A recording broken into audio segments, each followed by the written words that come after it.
Maraming salamat, Tol. Alam mo, mabuti pa ang pag-usapan natin yung awarding ng bayaning guro ng gagawin sa Dalagwa. Teka, sir. Isa ho kasi si Elsie sa paparangalan dyan eh. May problema ho ba dyan o ano ho ba nangyayari? Kasi kung gano'n, sir, baka mahalaga ho na malaman ko yan. Hindi naman. Ayoko na kasi magkaroon ng mga problema. Kaya ang bala ko is magdagdag ng mga taga-bantay.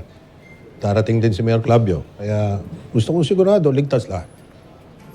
Sir, kung gano'n ho pala, baka pwede ho akong magpresenta na magbantay rin ho ako. No, sige. Basta para talaga kay Elsie, ano? At dahil kapatid kita, Chief, magbobolontaryo na rin ako. Salamat, Tol. Alam mo kasi yung pinagdadaanan niyo ni Elsie sobrang dami na kaya siguro tayo gawin natin lahat para hindi na madagdagan yun.